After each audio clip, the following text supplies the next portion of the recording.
నమస్తే NCN news కి స్వాగతం. నా పేరు హరిప్రియ. బులెటిన్ లో ముందుగా హెడ్లైన్స్. ఉభయ గోదావరి జిల్లాలో పరిశుభ్రమైన త్రాగునీటిని అందించడమే ప్రభుత్వ లక్ష్యం. మంత్రి కందుల దుర్గేష్. గోదావరి నది పరివాహక ప్రాంత ప్రజలకు త్రాగునీటిని అందించే గోదావరి జలాలను కాలుష్యరహితంగా తీర్చిదిద్దేందుకు అవసరమైన ఉద్యమంలో భాగస్వామ్యులమవుతామని రాష్ట్ర పర్యాటక, సాంస్కృతిక మరియు సినిమాటోగ్రఫీ శాఖ మంత్రి కందుల దుర్గేష్ అన్నారు. రాజమండ్రి పుష్కర్ ఘాట్ నందు ఏర్పాటు చేసిన గోదావరి పరిరక్షణ సమితి పుస్తక ఆవిష్కరణ కార్యక్రమంలో మంత్రి కందుల దుర్గేష్ ముఖ్య అతిథిగా పాల్గొన్నారు. ఈ సందర్భంగా మంత్రి కందుల దుర్గేష్ మాట్లాడుతూ ఉభయ గోదావరి జిల్లాలో పరిశుభ్రమైన త్రాగునీటిని అందించడమే ప్రభుత్వ లక్ష్యమన్నారు. సర్ ఆర్థర్ కాటన్ మహాశయుని ఆశయ సాధన వలన ఉభయ గోదావరి జిల్లాలో సాగునీటి కొరత లేకుండా పంటలు సుభిక్షంగా పండుతున్నాయన్నారు. అఖండ గోదావరిగా పేరుగాంచిన గోదావరి నీటిని కలుషితం కాకుండా కాపాడుకోవాల్సిన అవసరం ప్రతి ఒక్కరిపై ఉందన్నారు. పరిశ్రమల వల్ల, మానవ తప్పిదాల వల్ల గోదావరి నీరు కలుషితమవుతోందని, వాటిని నివారించే విధంగా చర్యలు తీసుకుంటామని మంత్రి తెలిపారు. ఈ కార్యక్రమంలో ఆదిరెడ్డి అప్పారావు, డాక్టర్ కర్రి రామిరెడ్డి, ఏ సత్యనారాయణ, గంగిరెడ్డి, డిఎంఆర్ శేఖర్ తదితరులు పాల్గొన్నారు. నదీ కాలుష్యాన్ని తగ్గించడం ద్వారా నగర ప్రజలకి తాగునీటిని, పరిశుభ్రమైనటువంటి తాగునీటిని అందించాలనేటువంటి లక్ష్యంతో, అదేవిధంగా పర్యావరణానికి హితమైనటువంటి కార్యక్రమాలను నిర్వహించాలనేటువంటి ఆలోచనతో చాలా కాలంగా ఒక విద్యావేత్తగా మాత్రమే కాకుండా పర్యావరణవేత్తగా కూడా కృషి చేస్తున్నటువంటి శ్రీ టీకే విశ్వేశ్వరరెడ్డి గారికి ప్రత్యేకమైనటువంటి అభినందనలు తెలియజేస్తూ, ఈ వేదిక మీద ఉన్నటువంటి పెద్దలు, సౌజన్యశీలులు, డాక్టర్గా మాత్రమే కాకుండా డాక్టర్గా పేషెంట్ల యొక్క ఆరోగ్యాన్ని చూడటంతో పాటు ఒక సామాజికవేత్తగా సమాజం యొక్క ఆరోగ్యాన్ని కూడా కాపాడడానికి నిరంతరం కృషి చేసేటువంటి పెద్దలు డాక్టర్ గారు.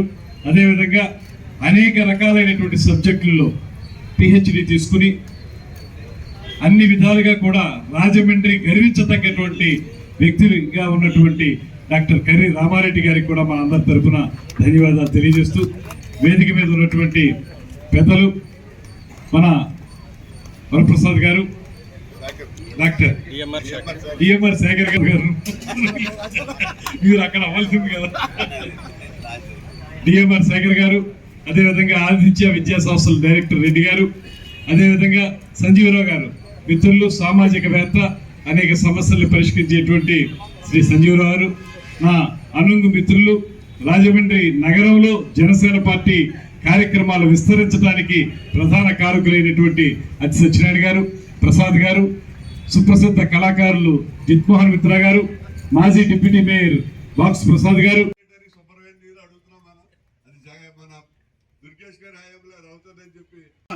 విశ్వేశ్వరరెడ్డి గారు గట్టిగా చెప్పేటువంటి మాట, మన పేపర్ మిల్లు తాలూకు పారిశ్రామిక వ్యర్థ జలాలు ఇక్కడ కలుస్తాయనేటువంటి మాట చెప్తున్నారు. ఆ కలవటం మనందరికీ తెలుసు. పైన అక్కడ అవి కలుస్తూ ఉంటే డౌన్ స్ట్రీమ్ లో మనం వాటర్ వర్క్స్ ఉంది, అంటే కాలుష్యంతో ఉన్నటువంటి నీటినే మనం మళ్ళీ తీసుకుని మంచినీరుగా రాజమండ్రి నగరానికి సప్లై చేస్తా ఉన్నాం. ఈ విషయంలో నల్లా ఛానల్ డైవర్సిఫికేషన్ సిస్టాన్ని ఆ పూర్వం రోజుల్లోనే ప్రారంభించారు. ఇక్కడ కలవకుండా వేరే చోట కలిసే విధంగా వీటన్నిటితో పాటు మొత్తంగా ఒక డెడికేటెడ్ ఛానల్ అనేటువంటి కాన్సెప్ట్ కూడా గతంలో వచ్చింది. రణదీప్ సుధాన్ గారు కలెక్టర్గా ఉన్నప్పుడు ఈ గోదావరి నదీ పరివాహక ప్రాంతంలో ఉన్నటువంటి పరిశ్రమలన్నీ కూడా వదిలేటువంటి పారిశ్రామిక వ్యర్థ జలాలన్నీ కూడా నదిలో వదలకుండా ఒక సెపరేట్ ఛానల్ తవ్వి ఆ డెడికేటెడ్ ఛానల్ ద్వారా దాన్ని తీసుకువెళ్ళి సముద్రంలో ట్రీట్మెంట్ చేసి వదలాలనేటువంటి ఆలోచన ఒకటి ఆ రోజుల్లో జరిగింది. ఆ రకంగా చేస్తే గోదావరి నదీ కాలుష్యం తగ్గుతుందనేటువంటి మాట ప్రజలందరూ చెప్తా ఉన్నారు. అవి కూడా పూర్తిగా సాగలేదు. ఏదైనప్పటికీ కూడా ఇవాళ దీన్ని ఒక ఉద్యమ రూపంలో తీసుకున్నటువంటి వాటర్ మ్యాన్ రాజేంద్రనాథ్ సింగ్ గారు, అదేవిధంగా బొలిశెట్టి సత్యనారాయణ గారు, ఇక్కడ స్థానికంగా మన టీకే విశ్వేశ్వరరెడ్డి గారు, వీరందరూ కలిసి చేస్తున్నటువంటి మంచి కార్యక్రమానికి రాజకీయాలకు అతీతంగా అందరం కూడా సంపూర్ణంగా మద్దతు ఇస్తున్నాం అనేటువంటి మాటని తెలియజేస్తున్నాం. మన అందరం కలిసి ఈ రాజమండ్రి పౌరులుగా మనందరూ ఒక మంచి నీటిని తాగవలసినటువంటి బాధ్యత, అందించవలసిన బాధ్యత కూడా మన మీద ఉంది కనుక నేను కూడా ఇప్పుడు ప్రస్తుతం మంత్రిగా కూడా ఉన్నాను కనుక దీని మీద ప్రత్యేకమైన దృష్టి పెడదాం. అందరం కలిసి ఈ గోదావరి నీటిని కాలుష్య రహితంగా చేయడానికి అవసరమైనటువంటి ఉద్యమంలో భాగస్వాములు అవుదాం అనేటువంటి మాటని మరొకసారి తెలియజేసుకుంటూ సెలవు తీసుకుంటున్నాను. పుస్తకం ఓపెన్ చేసి శాఖర్ గారు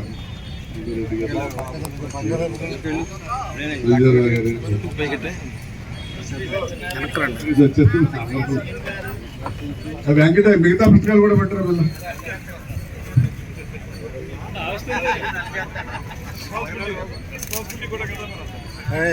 మధ్యలోకి అలా ఇచ్చి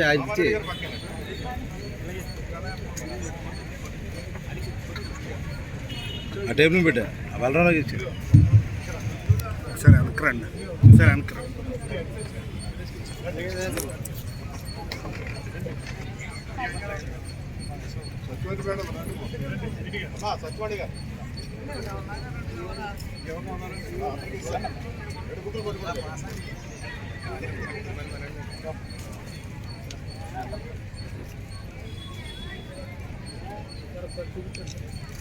సార్ ఒకసారి సార్ సత్యనారాయణ గారు ఇలా చూడండి సార్ సత్యనారాయణ గారిని ఎలాగ వచ్చామని కనబడతలేదు వెనకాల